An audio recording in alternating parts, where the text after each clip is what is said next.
मसाला क्या आपको लग रहा है कि ये वेस्टर्न मीडिया का प्रोपेगेंडा भी हो सकता है, अमेरिका का भी ये तर्क हो सकता है कि ये देश मीडिएशन कर रहे थे, लेकिन अगर ईरान साफ लफ्जों में कह रहा है, उनका विदेश मंत्रालय, कि हम तो कोई बातचीत ही नहीं कर रहे हैं, तो या तो ईरान में ही कई ऐसे समूह हैं कि कोई एक बात कर रहा है दूसरे को पता नहीं, या फिर ये ट्रंप ने झूठ बोला है और उस झूठ को सही साबित करने के लिए ये नाम सामने आ रहे हैं।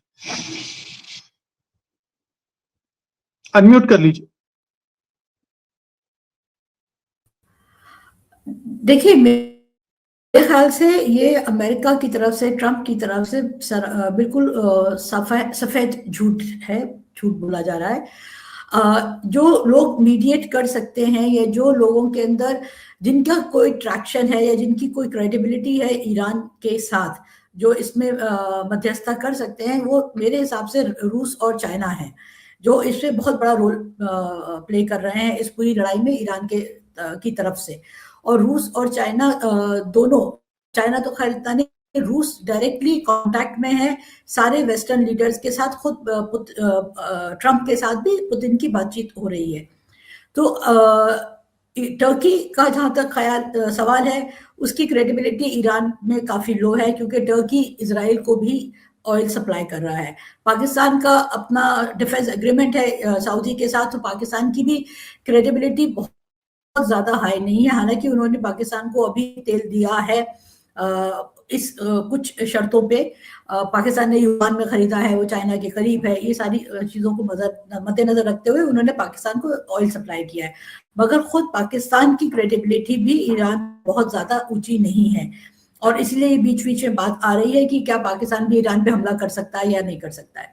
तो मुझे नहीं लगता है कि ये अगर इनकी तरफ से ईरान में किसी को, हो सकता है ये अपने ईरानियन एम्बेसी में किसी से बात कर रहे हो, उनके थ्रू ईरानियन प्रेजेंट गवर्नमेंट में जो लोग हैं उनको पहुंचने तक कोशिश की जा रही हो सकता है। मगर इनका ईरान इन लोगों को कितना सीरियसली लेगा या इस बातचीत को कितना सीरियसली लेगा, मुझे इसमें बिल्कुल भी भरोसा नहीं है। ट्रंप का जहां तक मुझे समझ में आता है, कई लोग अटकलें लगा रहे हैं कि ये स्टॉक मार्केट के लिए है, कि मार्केट थोड़ा सा रिवाइव कर जाए, मंडे है तो ये वजह हो सकती है।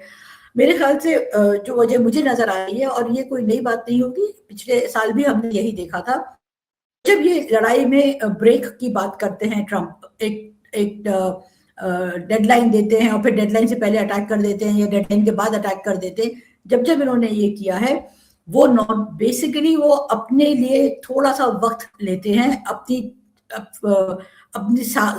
फौज को या अपने साधनों को कंसोलिडेट करने के लिए।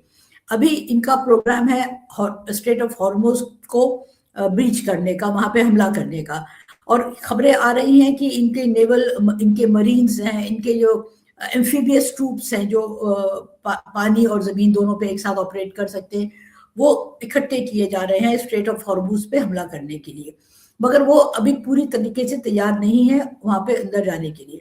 तो मेरे ख्याल से, मुझे जहां तक लगता है, जो ज्यादा लॉजिकल बात है, वो ये 5 दिन का टाइम ले रहे हैं, जब तक उनकी ट्रूप्स जब तक तैयार हो जाएंगी। अगर उससे पहले हो जाएंगी तो उससे पहले अटैक कर देंगे, या जब भी तैयार होगी।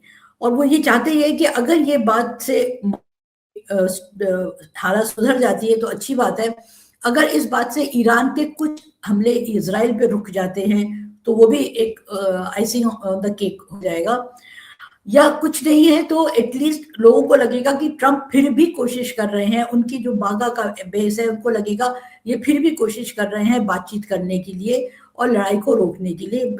मतलब ट्रंप वॉर मॉन्गर नहीं है, वो तो प्रेसिडेंट फॉर पीस है।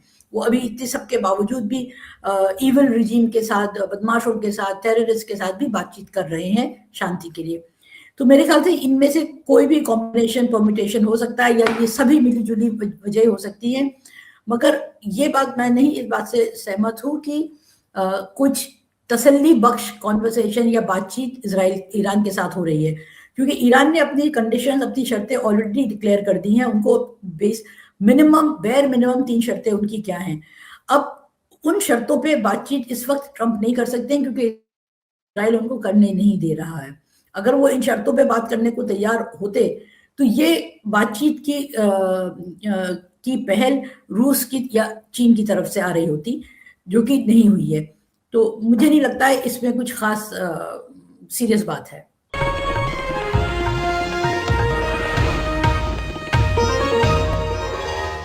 Copyright disclaimer under Section 107 of the Copyright Act 1976. Allowance is made for fair use for purposes such as criticism, comment, news reporting, scholarship, and research. Fair use is a use permitted by copyright statute that might otherwise be infringing.